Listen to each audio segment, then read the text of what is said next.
I've got two 40-point teams here, and I'm just going to demonstrate a couple quick things about using reserve.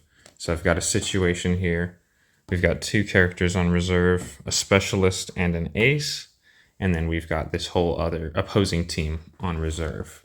So black, that's going to be our agent team over here.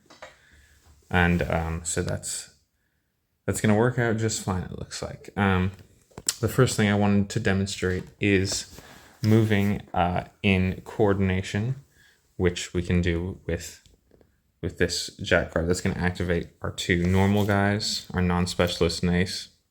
And they're allowed to activate, and any models on reserve, even if they're other types, other card activation types, can move also when these guys activate. So he could activate, she's on reserve within 6 inches of him. She can also activate and do a move. This guy is outside of 6 inches, or we're going to say he is, so he won't be able to do that during this activation. But so I'm just going to go for it. So their card gets drawn. Let's see, I may need to, I think I need to move this guy first so she can activate. So he wants to move up here, help out with the fight here. He's taking a 6-inch move up to here. He has to finish his activation, usually first, but just for focusing on the moving in coordination, I'm going to wait to do his shots.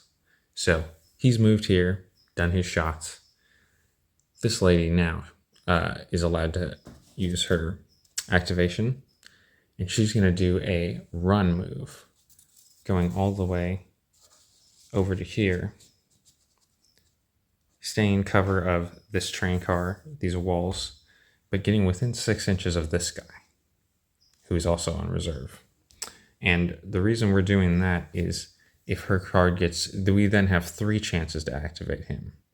Technically 4, because he's an ace. We have the 2 ace cards, the Joker, which he can also activate on, and now we also have either of her specialist cards, which is, what's that? The Queen card? So we have 2 queens. So we have 5 cards which this guy can activate on. So we're pretty much moving her over, giving him a much better chance of activation. So that's going to help them move in coordination later. So she's moved in coordination with them, and then she can use her card to activate with him, or he can just get an activation on his own. But we're just trying to increase the chances that he can move in coordination with her. And it's when you're moving around with your ace and using your ace on reserve like this, it's a pretty good chance they'll get to activate. So that's just good to think about in terms of activating and moving together, and using your other units' card activation, your other units' cards to activate units that are on reserve within 6 inches of them. All right, now back to this guy's movement, since we didn't finish his move. He moved up here, and he's going to do some shots, but he did... so he has the pistol, too, which is a light gun. Lets you move 6 inches without any penalties to shoot, instead of just the normal 3 inches of other guns. So the pistol and the PDW are both light weapons, 2 light weapons in the game. And they're another thing I'm going to focus on in just a second, once we talk about the second topic, which is covering fire. So my guy's moving up here, taking shots, and what this guy can do then is throw down some suppressing fire, or even if he thinks it's he has a good chance of taking out one of these guys to lessen, fire coming in at them. But what could also happen is if you had a different character here, of a different suit. These guys were jacks, but this specialist would be our queen card. So say she was on reserve, right where that guy was instead. And our guy was back here. He gets the jack card, activates, moves up here. And she was within 6 inches to begin with too, so she can take an activation. she will then be doing probably, since when you're on reserve, you can only move or shoot. She's obviously going to be shooting, and that's what you'd have her there for. She'd be up at a good position, probably hidden too. You'd want to hide her before putting her on reserve. We're not going to get into all that, but that just makes her much safer. You can hide her, put her on reserve, and then he'll move up. You can choose to use her reserve to shoot then. She'll not be hidden anymore, but she'll have, gotten the... It's much harder to shoot at her when she's hidden. Or you can only do suppressing shots. So pretty much she can choose whether she wants to get hit by the shots or not. Either way. I know I'm getting too into all the whatnot. But she's then going to be able to shoot, covering fire, hopefully suppressing some of these guys so they won't be shooting at our guy. Especially if you're running someone up using the up to 9-inch move. Over 6 inches is running, and he won't be able to shoot or cover, take any shots at anyone running up. So that can be kind of risky. If you definitely want to have someone up covering any characters running into a position where they'll be able to be shot, and you want someone to be able to, those who might shoot at him to already be suppressed, or someone to have a chance to suppress them. So just good stuff to think about. So yeah, that was moving in coordination and covering fire. And then I thought I'd also just talk about the pistol weapon, the 2 light weapons. So pistols, close range is 6 inches, effective range is 12 inches. Heavy pistol is nice. It has an extra 6 inches on it. And it also, instead of the light rule, it has +1 save. So I wouldn't really consider it in the pistol, in the light weapons. It's something different. But the PDW right here, 6 inches, 12 inches effective range, and then it has 18 inches extreme range. So it's more like an actual rifle, or like a carbine, I guess, kind of. So it's got 3 shots flat. It's just it's just the pistol, but better. So there's really no downside to it.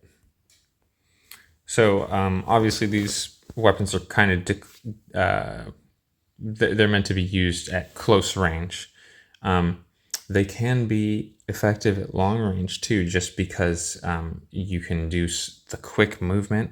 You can go around corners. 6 inches is a lot to be able to move and then shoot accurately. You could, say we have a guy way over here. This is about 6 inches. He could move all the way over here, get shots. It would be, effective range, so he'd be taking a penalty, but he'd still be getting 2 shots at this guy. And if he was close range, say, coming up around a corner, getting up in his face, 2 shots at full... it's not amazing, but the pistols can also do long range. They can go up to 12 inches, and they don't have to worry about, they don't have an extreme range, so they're only ever taking -1. So they're, short range, I wouldn't say long range. Yeah, I lied about that. So mainly they're very maneuverable. You can move quickly and stay very accurate. The PDW, 3 shots. I don't have anyone modeled with it here, but PDW moving at 6 inches and then getting 3 shots at close range or even effective range. Really, really effective. I mean, really deadly if someone's not in good cover. And that 6-inch movement and still being able to shoot lets you maneuver around people's cover often. If they're trapped, if they're taking fire from another direction and they can't move as freely as they might like to. So, yeah, going around corners, entering rooms, getting shots at close range is really where these light weapons excel. And the PDW, even since it has that 18-inch long range, can get some shots from a good distance across the board. If you're aiming, with those 3 shots, you can spray and pray and, get some 3 chances for a 6, which is not the worst odds. The PDW is really good. But you can also aim for getting a 5, or taking getting a better chance to hit is all I'm trying to say. It can act as a longer range weapon. The pistol not so much. And so I do have one guy modeled here with a what looks like a heavy pistol. So I might as well talk about it. We talked about the pistol and the PDW. The heavy pistol it can do long range, and yeah, that's great, but it's probably not gonna be amazing with just one shot. You're not gonna get off many one shots from effective or extreme range. You want to be up close, and you want to be, anyone it's effective against, but it's really good for heavily armored and tough characters with the tough rule, and or just that body armor, that 4+ save. Anyone with the 5+ save, no body armor is probably going to go down anyways, but it's a nice extra chance that they're definitely going to go down. And one more thing I wanted to say about the PDW as like a suppressive, a gun to lay down suppressing fire, being able to move 6 inches, turn a corner, and fire at a positive to your ballistic skill. I mean, not a positive, but a bonus to your ballistic skill, and pretty much immobilize someone. Have 3 shots, 3 chances to immobilize. The PDW, very effective there, and the pistol too could be good for going around corners and suppressing someone, making it hard for them to act on their next activation.